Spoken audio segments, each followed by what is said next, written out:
हरे कृष्णा जय श्री राधे। श्रीमद् भगवद गीता के अध्याय 2 के सेकंड पार्ट में आपका स्वागत है। इसमें फर्स्ट पार्ट में हमने 39 श्लोक अध्ययन किए थे। इसके आगे के श्लोक हम इस पार्ट में अध्ययन करेंगे। आइए मंगलाचरण के द्वारा अपना आज का अध्याय प्रारंभ करते हैं। ओम अज्ञानतिमिरन्धस्य ज्ञानाञ्जनशलाकया चक्षुरुन्मिलितं येन तस्मै श्रीगुरुवे नमः। श्रीचैतन्यमनोभीष्टं स्थापितं येन भूतले स्वयं रूपः कदा मह्यं ददाति स्वपदान्तिकं। श्रीकृष्णचैतन्यप्रभुनित्यानन्द श्री अद्वैत गदाधर श्रीवासादि गौड़भक्तवृंद। हरे कृष्ण कृष्ण कृष्ण हरे हरे, हरे राम राम राम हरे हरे। श्रीमद् भगवद गीता की जय। तो पिछले वीडियो में हमने अध्याय 2 के शुरू के 39 वर्स स्टडी किए थे, जिसमें कि अर्जुन शिष्य रूप में कृष्ण की शरण ग्रहण करते हैं और कृष्ण उनसे नश्वर भौतिक शरीर तथा नित्य आत्मा के मूलभूत अंतर की व्याख्या करते हुए अपना आदेश प्रारंभ करते हैं। भगवान उसे देहांतरण की प्रक्रिया, परमेश्वर की निष्काम सेवा तथा स्वरूप सिद्ध व्यक्ति के गुणों से अवगत कराते हैं। आइए अभी श्लोक संख्या 2.40 से आगे का अध्ययन प्रारंभ करते हैं। यहाँ भगवान कर रहे हैं श्लोक संख्या 2.40 में, नेहा ब्रीकम नाशो अस्ति प्रत्यवायो निर्विद्यते स्वल्पम अपश्य धर्मस्य त्रायतो महतो भयात्। भगवान कह रहे हैं कि इस प्रयास में न तो हानि होती है और न ही ह्रास, अपितु इस पथ पर की गई अल्प प्रगति भी महान भय से रक्षा कर सकती है। भगवान अर्जुन को बोल रहे हैं कि जब भी आप निष्काम कर्म योग की तरफ बढ़ जाते हैं, भगवान श्री कृष्ण को ही अपना ध्येय मान करके अपने सारे कर्म करते हैं, अर्थात आप आध्यात्मिक जीवन जी रहे हैं जिसमें कि आप कर्म के प्रति अटैच्ड नहीं हैं, उसके फल के प्रति उस आपका अटैचमेंट नहीं है, आपका सारा फोकस भगवान की भक्ति पर है, आध्यात्मिक जीवन जीने पे है। तब ऐसे जीवन जब भी आप जीते हैं तो उसमें जो भी आउटकम होता है वो आपके लिए पॉजिटिव ही होगा, उससे आपको कोई हानि नहीं होगी। श्लोक संख्या 2.41 में भगवान क्या कह रहे हैं, व्यवसायित्मका बुद्धिरेके कुरु नंदन बहुशाखा ह्यनन्ताश बुद्धयो स व्यवसायिनाम। 2.41 में भगवान कह रहे हैं कि हे अर्जुन, इस निष्काम कर्म योग में दृढ़ प्रतिज्ञ बुद्धि एक ही होती है, किंतु जो दृढ़ प्रतिज्ञ नहीं है उनकी बुद्धि अनंत शाखाओं में विभक्त रहती है। अर्थात आपको अपनी जो भी बुद्धि है, अपना जो भी ध्यान है वो भगवान के श्री चरणों में लगाना है।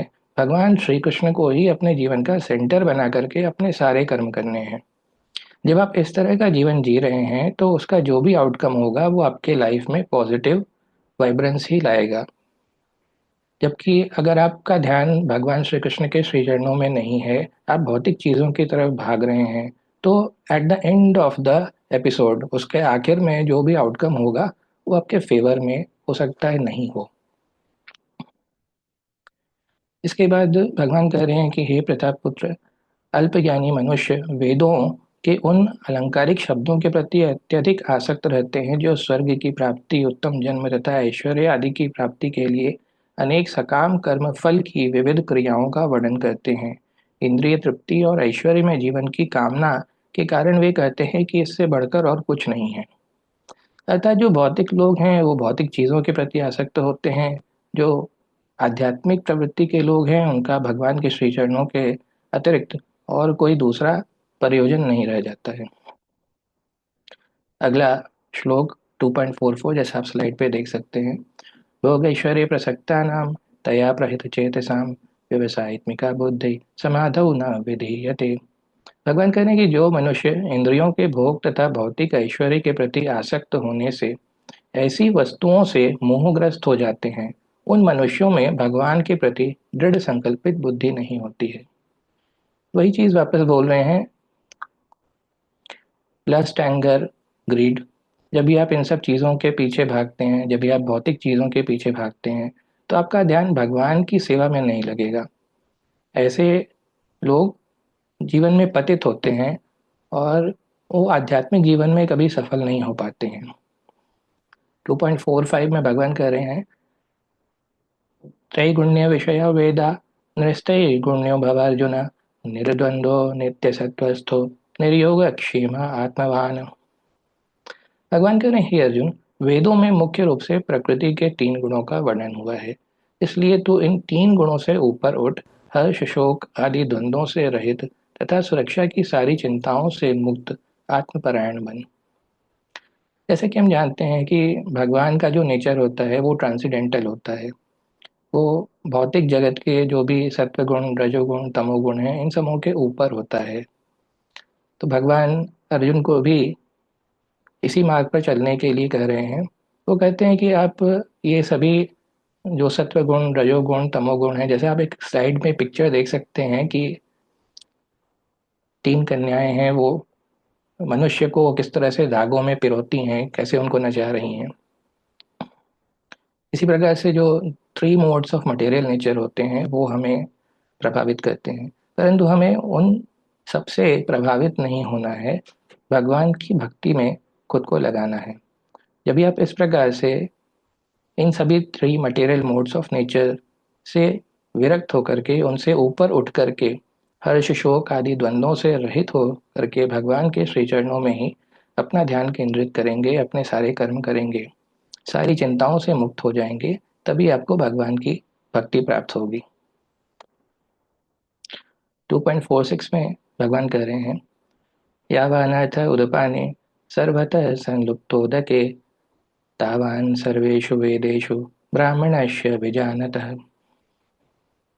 भगवान कह रहे हैं, यहाँ पे एक एग्जाम्पल दिया है कि जैसे सभी प्रकार से परिपूर्ण जलाशय के प्राप्त हो जाने पर छोटे जलाशय के प्रति मनुष्य का जितना प्रयोजन रहता है, ब्रह्म को तत्व से जानने वाले ब्राह्मण का समस्त वेदों में उतना ही प्रयोजन रह जाता है। जैसे आप जानते हैं कि समस्त जितने भी वेद हैं, स्क्रिप्चर्स हैं, पुराण हैं, उन सबको लिखने का पर्पस क्या है? पर्पस है ग्लोरिफिकेशन ऑफ लॉर्ड कृष्णा, भगवान के बारे में जानना, उनके ट्रांसेंडेंटल नेचर के बारे में जानना, उनके विभिन्न जन्मों और जन्मों के पर्पस को जानना। अभी जब आप भगवान के शुद्ध भक्त हो जाते हैं, भगवान पे ही आपका ध्यान केंद्रित है, आप भगवान को ही सेंटर में रख करके अपना आध्यात्मिक जीवन जी रहे हैं, भगवान की सेवा में आप लगे हुए हैं, तब आपको ये सभी वेदों को जानने, दूसरी इधर उधर की चीज़ों को पढ़ने और उनको समझने की आवश्यकता नहीं रह जाती है, क्योंकि भक्ति से उत्कृष्ट कोई भी दूसरा साधन मनुष्य को सुलभ नहीं है। भगवान कह रहे हैं इसके आगे कि तेरा कर्म करने में ही अधिकार है, उसके फलों में अधिकार नहीं है। इसलिए तू न तो अपने आप को कर्मों के फलों का कारण समझ और कर्म ना करने में भी तेरी आसक्ति ना हो। तू सफलता तथा विफलता में आसक्ति को त्याग कर समभाव में स्थित हुआ अपना कर्तव्य समझकर कर्म कर। ऐसी समता ही समत्व बुद्धि योग कहलाती है।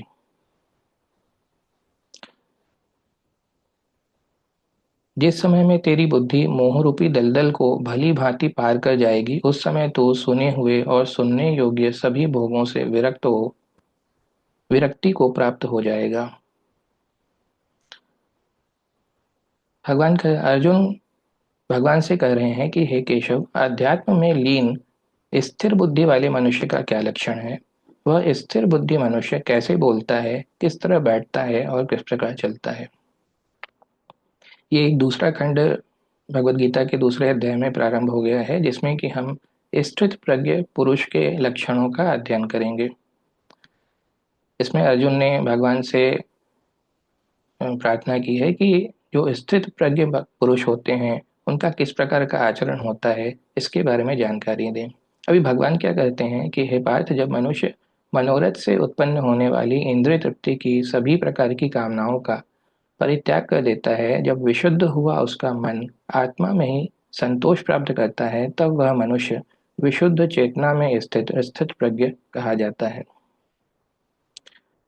आइए अगले महत्वपूर्ण श्लोक पे चलते हैं, 2.59। जैसा आप स्लाइड पे देख सकते हैं, श्लोक संख्या 2.59। विषया विनिवर्तन्ते निराहारस्य देहिनः रसवर्जम रसोऽप्यस्य परम दृष्ट्वा निवर्तते। भगवान कह रहे हैं, इंद्रियों द्वारा विषयों को ग्रहण न करने वाले मनुष्य के विषय तो मिट जाते हैं, परंतु उनमें रहने वाली आसक्ति बनी रहती है। ऐसे स्थिर बुद्धि वाले मनुष्य की आसक्ति भी परमात्मा का साक्षात्कार करके मिट जाती है। भगवान कह रहे हैं कि जब भी आप एक स्थिर प्रज्ञ मनुष्य है जिसका कि ध्यान हमेशा भगवान में ही रहता है, परंतु उसकी इंद्रियां तो सजग हैं। इंद्रियां तो भौतिक चीजों के प्रति आकर्षित होती ही हैं, परंतु फिर भी इंद्रियों द्वारा विषयों को ग्रहण न करने वाले मनुष्य के विषय तो मिट जाते हैं। आपका जो भी आकर्षण है भौतिक चीजों के प्रति, वो तो समाप्त हो जाता है, परंतु फिर भी थोड़ी बहुत आसक्ति आपकी भौतिक चीजों में बनी रहती है। परंतु ऐसा व्यक्ति भी, जब स्थिर बुद्धि वाला ऐसा मनुष्य भी की आसक्ति भी परमात्मा का साक्षात्कार करके मिट जाती है। परंतु ऐसा भक्त भी जब भगवान को पूर्ण समर्पित हो जाता है, भगवान के ट्रांसेंडेंटल नेचर को समझता है, उनके जन्म, उनके प्रेम में पड़ता है, उनकी सेवा में लग जाता है, तब ऐसा मनुष्य परमात्मा का साक्षात्कार करके उसकी सारी आसक्ति मिट जाती है। श्लोक संख्या 2.62। ध्यायतो विषयान् पुंसः संगस्तेषुपजायते संगात् संजायते काम कामात् क्रोधो अभिजायते। इंद्रियों के विषयों का चिंतन करते हुए मनुष्य की उन विषयों में आसक्ति हो जाती है। ऐसी आसक्ति से उन विषयों की कामना उत्पन्न होती है और कामना में विघ्न पड़ने से क्रोध उत्पन्न होता है। हमारे भौतिक जीवन में जो भी समस्याएं हैं इस श्लोक के अंदर पूरा वर्णन किया गया है। इसमें क्या होता है कि जो भी मटेरियल वर्ल्ड है, यहाँ पे हम अपनी इंद्रियों के द्वारा विषयों का चिंतन करते हैं कि हमें ये चीज़ चाहिए, हमें वो चीज़ चाहिए। और जब आप उन्हीं चीज़ों के बारे में बार बार सोचते हैं तो उन विषयों में आपकी आसक्ति हो जाती है। और ऐसी आसक्ति जब भी आपकी हो जाती है, उन चीज़ों के प्रति आपका वैसा अटैचमेंट हो जाता है, तो कामना उत्पन्न होती है। उसे कहते हैं लस्ट। और इस लस्ट के अंदर जब भी विघ्न पड़ते हैं, कोई आपको उस चीज़ के पीछे भागने से रोकता है, तो आपके अंदर एंगर उत्पन्न होता है, क्रोध उत्पन्न होता है। 2.63। क्रोधात् भवति सम्मोहः सम्मोहात् स्मृतिविभ्रमः स्मृतिभ्रंशात् बुद्धिनाशो बुद्धिनाशात् प्रणश्यति। भगवान कह रहे हैं, क्रोध निर्णय लेने की क्षमता को क्षीण करता है, जिसके कारण स्मृति भ्रम हो जाता है। जब स्मृति भ्रमित हो जाती है तब बुद्धि का नाश हो जाता है, और बुद्धि के नष्ट होने से मनुष्य का पतन हो जाता है। हमारे लाइफ में जो भी फॉल डाउन्स होते हैं, जो भी फेलुअर्स होते हैं, उसका रीज़न इस श्लोक में बताया गया है। इसमें कह रहे हैं, जब भी आपके अंदर एंगर उत्पन्न हुआ, तो एंगर क्या कहता है कि आपके निर्णय लेने की क्षमता को क्षीण करता है, आपके डिसीजंस को इम्पैक्ट करता है, जिसके कारण स्मृति भ्रम हो जाता है, डिल्यूशन हो जाता है। जब आपके अंदर इस तरह का डिल्यूशन है, स्मृति भ्रमित हो जाता है, तो आपके बुद्धि का नाश हो जाता है, और बुद्धि के नाश होने से मनुष्य का पतन हो जाता है। 2.64 में चलते हैं। राग द्वेष विमुक्तस्तु विषयान इंद्रिय शरण आत्मवश्यैर्विधेयात्मा प्रसादम अधिगच्छति। किंतु सभी राग द्वेष से मुक्त रहने वाला मनुष्य अपनी इंद्रियों के संयम द्वारा मन को वश में करके भगवान की पूर्ण कृपा प्राप्त कर सकता है। तो यहाँ पे शुद्ध भक्तों के बारे में चर्चा की गई है कि सभी प्रकार के राग द्वेष से मुक्त रहने वाला मनुष्य, आपका किसी भी व्यक्ति के प्रति कोई भी राग द्वेष नहीं है, आपका कोई दुश्मन नहीं है, कोई शत्रु नहीं है। अपनी इंद्रियों के संयम द्वारा आप अपनी इंद्रियों को फुल कंट्रोल में रखते हैं। उन्हें फुल कंट्रोल में रखने का सबसे आसान तरीका है भगवान की सेवा में लगाने का। जब आप अपनी इंद्रियों को भगवान की सेवा में लगाते हैं तो वो हमेशा आपके कंट्रोल में रहेंगी, और ऐसे जो शुद्ध भक्त हैं उन्हें भगवान की कृपा हमेशा प्राप्त होती है। आइए 2.69 पे चलते हैं, जो इस श्लोक, इस अध्याय का लास्ट श्लोक हम डिस्कस करने वाले हैं। श्लोक संख्या 2.69। या निशा सर्वभूतानां तस्यां जागृति संयमी यस्यां जागृति भूतानि सा निशा पश्यतो मुनेन। आइए देखें इसमें सोने जागने के बारे में क्या चर्चा की है। पहले हम इसका अर्थ पढ़ते हैं, फिर चर्चा करेंगे।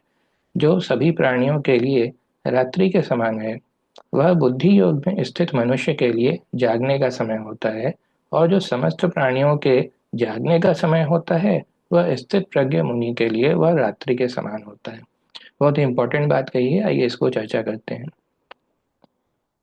देखिए, दो तरह के लोग होते हैं, एक भौतिकवादी और एक आध्यात्मिक। अभी जो भौतिक चीज़ों के पीछे भागता रहता है, मदिरा, स्त्री, धन, इन सब चीज़ों के पीछे भागता रहता है, भौतिक चीज़ों के पीछे लगा रहता है, पैसा कमाना है, बड़े टारगेट्स रखने हैं, उनको अचीव करना है। तो ये लोग जब भी इन भौतिक चीज़ों के पीछे भागते रहते हैं, उस समय जो भक्त होते हैं, जो आध्यात्मिक जीवन जी रहे हैं, वो अपना समय भक्ति में लगाते हैं। तो जो समय भौतिकवादी लोगों के लिए जागने का है, अर्थात जब वो भौतिक चीज़ों के पीछे भागने का समय होता है, वो उनके जागने का समय होता है। वो हमारे आध्यात्मिक लोगों के सोने का समय होता है, अर्थात भक्त उन भौतिक चीज़ों के प्रति आकर्षित नहीं होते, सोते रहते हैं। और जब भी भक्त जागते हैं, तब भौतिकवादी सोते हैं, अर्थात जब भी आध्यात्मिक पुरुष, जब भी भक्त भगवान की सेवा में लगे रहते हैं, आध्यात्मिक जीवन जी रहे होते हैं, भगवान का गुणगान कीर्तन कर रहे होते हैं, अर्थात जब वो जाग रहे होते हैं, भक्त जब जाग रहे होते हैं, तब जो भौतिक प्रकृति के लोग हैं, वो सो रहे होते हैं, क्योंकि वो भक्ति में खुद को नहीं लगाते हैं। वो उस समय भी भौतिक चीज़ों के पीछे भागते रहते हैं। इन दोनों का जो ये डिफरेंस है, भौतिक और आध्यात्मिक जीवन का जो डिफरेंस है, जब भौतिकवादी भौतिक चीज़ों के पीछे भागता है, तो उनके लिए दिन है, और वो भक्त के लिए रात है, क्योंकि वो भौतिक चीज़ों के पीछे नहीं भाग रहा है। और जब ये भक्त भगवान की भक्ति में लगा हुआ है, तब वो उसका दिन है, और वही भौतिक चीज़ों के पीछे जो लोग लगे रहते हैं, उनके लिए रात है। तो हमें अपने मन को भगवान के श्री चरणों में लगाना है, जिससे कि हम भौतिक चीज़ों से ऊपर उठ करके भगवान के श्री चरणों में सेवा समर्पित कर सकें, भगवान को ही केंद्र बना करके सेवा कर सकें, जिससे कि हमें भगवान का प्रेम प्राप्त हो सके। बहुत बहुत धन्यवाद। अध्याय 2 हमने कंप्लीट किया। अगले चरण में हम अध्याय 3 की चर्चा करेंगे। बहुत बहुत धन्यवाद। हरे कृष्ण, जय श्री राधे।